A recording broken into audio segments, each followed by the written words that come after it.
Hello everyone, this is Dr. Abdal. Welcome to my YouTube channel Learn with Dr. Abdal. So आज का मेरा topic है ortho normal basis. सो inner product space पे मैं already videos बना चुका हूँ. उसमें मैंने उसकी डेफिनेशन बता रखी है और उसमें कुछ एग्जांपल डिस्कस करें और मैंने ग्राम स्मिथ ऑर्थोगोनलाइजेशन प्रोसेस जो होता है आपको वो भी बताया हुआ है कि ग्राम स्मिथ ऑर्थोगोनलाइजेशन प्रोसेस क्या होता है. उसमें हमारे पास कोई बेसिस गिवन होती है और उस बेसिस की हेल्प से हम एक ऑर्थोगोनल सेट बनाते हैं जो कि ऑर्थोगोनल बेसिस भी बनता है. मीन्स वो ऑर्थोगोनल भी होता है वो और बेसिस भी होता है. ठीक है, तो क्या हमें गिवन होता है, हमें किसी वेक्टर स्पेस की या इनर प्रोडक्ट स्पेस की बेसिस गिवन होती है. बेसिस क्या होता है, लीनियरली इंडिपेंडेंट सेट होता है. तो उस लीनियरली इंडिपेंडेंट सेट की हेल्प से हम क्या करेंगे, basis which is a linearly independent set, उसकी हेल्प से हम एक ऑर्थोगोनल बेसिस बनाते थे. उसमें orthogonal basis with the help of Gram Schmidt orthogonalization process. अब अगर आपके क्वेश्चन में ऑर्थोगोनल बेसिस तक आता है तो आप उसमें जो है ग्राम स्मिथ ऑर्थोगोनलाइजेशन प्रोसेस लगा सकते हो. बट अगर आपसे ऑर्थो नॉर्मल बेसिस पूछा जाएगा, ठीक है ना, यहाँ पे गोनल की जगह ऑर्थो नॉर्मल अगर हो जाए तो उस केस में भी आप क्या करोगे, सबसे पहले तो आप ग्राम स्मिथ ऑर्थोगोनलाइजेशन प्रोसेस लगाओगे और उसके बाद उसको नॉर्मलाइज कर दोगे वेक्टर्स को. तो नॉर्मलाइज करने के लिए हम सबसे पहले नॉर्म सीख लेते हैं क्या होता है. तो norm of a vector, norm of vector v is denoted by norm of v. Means हम ये double forward slash and backward slash की हेल्प से उसके बीच में v को रखते हैं. इसको नॉर्म से इसको किसी भी वेक्टर के नॉर्म को इस तरह से डिनोट किया जाता है. ठीक है, और डिफाइन कैसे किया जाता है, inner product v comma v square root को, मतलब स्क्वायर रूट लिया जाता है किसी उसी सेम वेक्टर के इनर प्रोडक्ट के साथ. मतलब सेम वेक्टर का इनर प्रोडक्ट लिया जाता है v कॉमा वी और उसका स्क्वायर रूट लिया जाता है. तो वो बनता है आपका नॉर्म ऑफ अ वेक्टर. तो नॉर्म किसी भी वेक्टर का क्या होता है, अगर हम फॉर एग्जांपल किसी भी वेक्टर का नॉर्म निकालते हैं ना, और कोई सा भी डायमेंशनल स्पेस है, आपका 2 डायमेंशन स्पेस है, 3 डायमेंशन स्पेस है, तो उसका डिस्टेंस दिखाता है 0 से. फॉर एग्जांपल अगर कोई वेक्टर है आपका यहाँ से लेके यहाँ तक v वेक्टर, तो अगर मैं नॉर्म निकाल रहा हूँ तो नॉर्म ऑफ v क्या डिनोट करेगा, जो उसका मैग्नीट्यूड होगा, मैग्नीट्यूड या फिर उसकी जो लेंथ है, ओरिजिन से जो उसकी लेंथ है वो उसकी उस वेक्टर की जो लेंथ है वो उसको नॉर्म से डिनोट किया जाएगा. फॉर एग्जांपल हम नॉर्म निकालना सीखते हैं. जैसे 1 - 2 - 3 दे रखा है, ये किसका वेक्टर है, या R3 का वेक्टर है. तो उसका नॉर्म निकालने के लिए हम क्या कर रहे हैं, स्क्वायर रूट ले रहे हैं और 1 - 2 - 3 1 - 2 - 3 दो एक ही वेक्टर का हमें 2 बार इनर प्रोडक्ट लेना है. तो इनर प्रोडक्ट कैसे लिया जाता है, फर्स्ट वेक्टर को फर्स्ट से करते हैं, सेकंड को सेकंड से करते हैं और थर्ड को थर्ड से करते हैं. तो ये क्या आ जाएगा, 1 - 2 - 4 एंड 3 × 3 9. तो ये हो गया आपका स्क्वायर रूट ऑफ 14. तो स्क्वायर रूट ऑफ 14 जो है वो नॉर्म आ गया 1 - 2 3 का. I hope this is clear. So अब हम मूव कर जाते हैं ऑर्थो नॉर्मल बेसिस निकालने के लिए. फॉर एग्जांपल आपको कोई बेसिस गिवन है R3 की, V1 है 101, V2 है 10 - 1 और V3 आपका 034.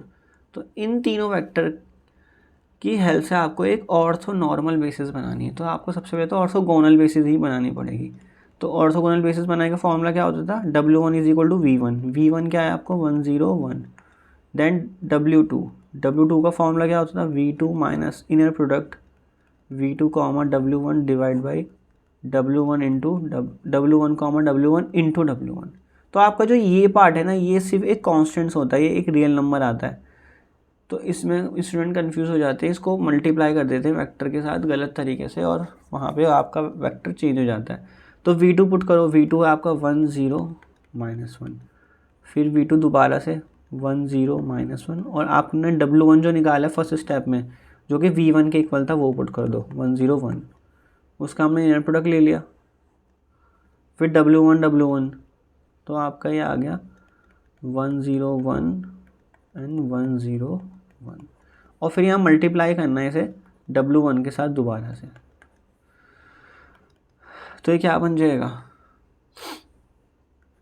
10 - 1 तो इसमें आप इसको कोरेस्पॉन्डिंग एलिमेंट को मल्टीप्लाई करोगे. तो कोरेस्पॉन्डिंग एलिमेंट मल्टीप्लाई होने के बाद क्या वेक्टर क्या नंबर देंगे, 1 × 1 0 × 0 -1 × -1 और -1 × 1 तो -1 आ गया और डिवाइड बाई 1 +1, मतलब मैं कॉरेस्पॉन्डिंग एलिमेंट को मल्टीप्लाई कर रहा हूँ जो कि इनर प्रोडक्ट होता है, स्टैंडर्ड इनर प्रोडक्ट, इंटू 1 0 1, तो 1 0 -1 और 1 -1 0, तो 0 इंटू 0, 0 इंटू 1 0 1, किसी भी वेक्टर को 0 से मल्टीप्लाई करोगे तो 0 ही आ जाएगा, तो ये आ गया आपका W2। अब आप निकालोगे W3, सो W3 के फॉर्मूले में एक स्टेप और एक्स्ट्रा ऐड हो जाएगा, V3 minus V3 comma W1 divided by W1 into W1, और जो आपने W2 निकाला है उसको भी यूज़ करना है, V3 W2 एंड W2, तो ये आपका क्या बन जाएगा W3। तो उसमें वेक्टर पुट कर दो, V3 आपको क्या दे रखा है, V3 दे रखा है आपको 0 3 4, तो 0 3 4 0 3 4 एंड W1 क्या दे रखा है 1 0 1, सो inner product 1 0 1 bracket close comma 1 0 1। इसमें बच्चे ब्रैकेट की गलतियां बहुत करते हैं, इनर प्रोडक्ट और राउंड ब्रैकेट, कॉमा कहाँ लगाना है। देन V3 रखोगे, V3 क्या था आपका 0 3 4 इंटू W2 क्या है आपका, अभी ये आया है 1 0 -1, तो divide by W2 again 1 0 -1 and 1 0 -1, और यहाँ पे 1 0 -1 अगेन, W2 आ गया है आपका। अब आपने मल्टीप्लाई करना है, ऐड करना है सारे वेक्टर्स को और इनर प्रोडक्ट सॉल्व करना है। तो इनर प्रोडक्ट सॉल्व करो, 0 को 1 से करो, 3 को 0 से और 4 को 1 से करो, तो मल्टीप्लाई होने के बाद क्या देगा ये 4 डिवाइडेड बाई, नीचे करोगे तो 2 आ जाएगा, तो 1 0 1 माइनस, तो ये आ जाएगा 0 3 -4 डिवाइडेड बाई 2। सिर्फ मैं स्टैंडर्ड इनर प्रोडक्ट सॉल्व कर रहा हूँ कॉरेस्पॉन्डिंग एलिमेंट को मल्टीप्लाई कर करके, तो ये आ गया 0 3 4 -2 इंटू 1 0 1 एंड माइनस यहाँ पे है, एक माइनस ये है और एक माइनस आपका यहाँ पर है, तो इन दोनों माइनस को मल्टीप्लाई करना है, तो माइनस माइनस मल्टीप्लाई होते हैं तो प्लस हो जाते हैं, तो ये हो गया आपका 2 1 0 -1।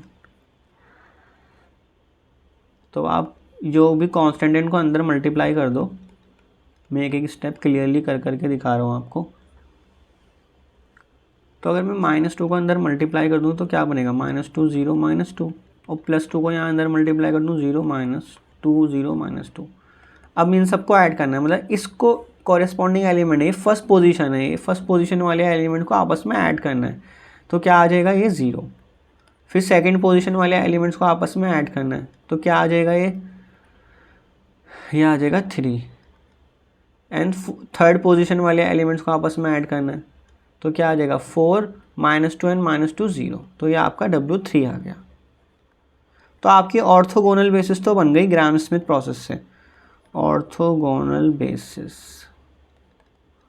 क्या बनी वो, W1 W2 एंड W3। तो W1 लिख लो, क्या है W1 है आपका 1 0 1, और W2 क्या है 1 0 -1, एंड W3 क्या है 0 3 0। बट हमें तो क्वेश्चन में क्या पूछा गया है, ऑर्थो नॉर्मल बेसिस पूछी गई है आपसे, तो उसके लिए आपको सब W1 W2 W3 का नॉर्म निकालना पड़ेगा। तो नॉर्म ऑफ W1 क्या आएगा, इसका इनर प्रोडक्ट लेना होता है आपको। आप डायरेक्टली भी सीख जाओगे, मैं एक स्टेप में करके दिखा देता हूँ आपको। तो इसका इनर प्रोडक्ट और फिर इसका स्क्वायर रूट, तो कॉरेस्पॉन्डिंग एलिमेंट को मल्टीप्लाई करो, तो 1 × 1 0 × 0 1 × 1, तो ये आ गया 1 + 1 which is square root of 2। Similarly norm of W2 निकालो, 1 0 -1 एंड 1 0 -1। सेम वेक्टर का इनर प्रोडक्ट लेना होता है और फिर स्क्वायर रूट कर देना होता है। तो 1 × 1 0 × 0 -1 × -1, तो स्क्वायर रूट ऑफ 2 बन गया। एंड सिमिलरली W3 का इनर प्रोडक्ट लोगे, इसके एंगल ब्रैकेट लिया जाता है इस इनर प्रोडक्ट के लिए। इनर प्रोडक्ट के लिए हमेशा एंगल ब्रैकेट को यूज़ करते हैं, 0,3,0 एंड 0,3,0। तो क्या बन जाएगा, 0 × 0 3 × 3 9 और 0 × 0, तो 9 का स्क्वायर रूट 3 आ गया।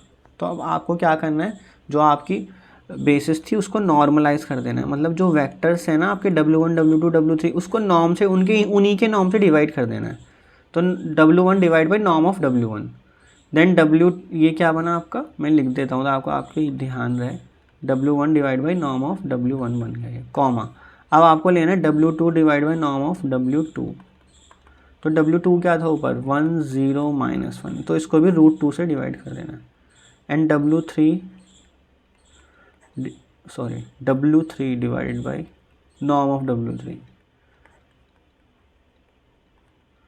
तो W3 क्या था आपका, 0,3,0 था, उसको 3 से डिवाइड कर दिया क्योंकि नॉर्म था। तो फाइनल वेक्टर क्या होंगे आपके, √2 अंदर मल्टीप्लाई कर दो, मतलब डिवीजन में है वो, 0 1/√2, देन 1/√2, 0 -1/√2 एंड 0 1 0। तो ये आपकी आ गई ऑर्थोनॉर्मल बेसिस जो आपसे पूछा गया था क्वेश्चन में। आई होप आपको समझ आ गया होगा। तो मेन आपको ग्राम स्मिथ ऑर्थोगोनलाइजेशन प्रोसेस ही लगाना है, वो आप मेरी प्रीवियस वीडियोस में जाके देख सकते हो, आपको पता लग जाएगा कैसे सॉल्व होता है वो। तो नेक्स्ट क्वेश्चन है, apply the Gram Schmidt process to find the orthonormal basis find करनी है। V1 V2 V3 आपको गिवन है, तो मैंने ये ऑलरेडी निकाल के आपने रखी हुई है। इसकी जो ऑर्थोनॉर्मल बेसिस ऑर्थोगोनल बेसिस आती है वो W1 W2 W3 आपको ये दे रखा है। तो अब आपने क्या करना है, इनके नॉर्म निकाल के डिवाइड कर देना है। तो आपका क्या आ जाएगा, आपकी इसमें आ जाएगी ऑर्थोनॉर्मल बेसिस। तो नॉर्म ऑफ W1 निकालो, क्या आएगा, √2। नॉर्म ऑफ W2 क्या आएगा, √3 एंड नॉर्म ऑफ W3 कैसे निकाल लो, मैं पता लग रहा है ना, ये स्क्वायर रूट लो, इनर प्रोडक्ट लेना है, -5/2 -5/2 5 का सेम वेक्टर के साथ, -5/2 -5/2 5 के साथ। तो मल्टीप्लाई करो कॉरेस्पॉन्डिंग एलिमेंट को, तो क्या आ जाएगा, 25/4 + 25/4 + 25। तो इसका एलसीएम ले लो आप, क्या आ जाएगा, 4, 25 + 25 + 100, तो 150/4 स्क्वायर रूट के साथ। तो इसको हम और सिंप्लीफाई कर सकते हैं, इसको लिख सकते हैं हम 5√6/2, ओके ना, क्योंकि 5 × 5 25 × 6 150 होता है। तो ये हो गया आपका। तो आपका फाइनल ऑर्थोनॉर्मल बेसिस क्या बन जाएगी इस केस में, ऑर्थोनॉर्मल बेसिस। तो इस क्वेश्चन में ग्राम स्मिथ प्रोसेस आपको खुद निकालना है, W1 W2 W3 आप निकालना खुद से, ठीक है, मैं आप पे छोड़ रहा हूँ, मैं आपको बस ऑर्थोनॉर्मल बेसिस बनाना सिखा रहा हूँ। तो ये हो जाएगा आपका W1 divided by norm of W1, W2 divide by norm of W2, W3 divide by norm of W3। I hope आप कर सकते हो, इससे ज़्यादा तो मैं बताने की रिक्वायरमेंट नहीं है। तो ये हो गया -1/√2 1/√2 0, फिर √3 से डिवाइड करना है, तो 1/√3 1/√3 एंड 1/√3 एंड लास्ट में किससे डिवाइड करना है, 5√6/2 से डिवाइड करना है। तो बाहर ही लिख देते हैं इसको, कोई दिक्कत नहीं है, 2/5√6 जो वेक्टर है आप उसको एज इट इज़ लिख दो, ख़त्म। इतना भी कर दोगे, डिवीजन ज़रूरी नहीं है करके दिखाओ, बस इतना भी लिख दो तो काफ़ी है। तो ये आपका ऑर्थोनॉर्मल बेसिस आ गया। सो लास्ट क्वेश्चन है, ये मैं आप पूरा का पूरा आप पे ही छोड़ रहा हूँ, इसमें आपको ग्राम स्मिथ प्रोसेस अप्लाई करना है। β1 β2 β3 आपको एक ऑलरेडी एक R3 की बेसिस गिवन है, उसकी हेल्प से आपको ऑर्थोनॉर्मल बेसिस फाइंड करनी है। तो ऑर्थोगोनल बेसिस मैंने आपके लिए निकाल के रखी हुई है यहाँ पे, ये आप खुद से भी एक बार निकालना ग्राम स्मिथ ऑर्थोगोनल प्रोसेस लगा के, और फिर वहाँ उसके बाद आप ऑर्थोनॉर्मल बेसिस निकालना। आई होप ये वीडियो आपको क्लियरली समझ आ गई होगी, क्योंकि मैंने ऑर्थो में ये मान के चल रहा था कि ऑर्थोगोनल बेसिस आपने सीखा हुआ है। आप मेरी वीडियो में जाके देख सकते हो कि ऑर्थोगोनल बेसिस ग्राम स्मिथ प्रोसेस से कैसे निकाली जाती है, और फिर उसको नॉर्मलाइज करके, मतलब जब हम नॉर्म से डिवाइड कर देते हैं ना किसी भी वेक्टर को, तो उसका मतलब होता है हम उस वेक्टर को नॉर्मलाइज कर रहे हैं। ठीक है, तो हमने W1 को नॉर्मलाइज करा, W2 को, W3 को, इस तरह से नॉर्मलाइज करके हमने ऑर्थो नॉर्मल बेसिस फाइंड कर ली। आई होप आपको ये सब क्लियरली समझ आ गया होगा। तो फिर मिलते हैं नेक्स्ट वीडियो में। Thank you so much.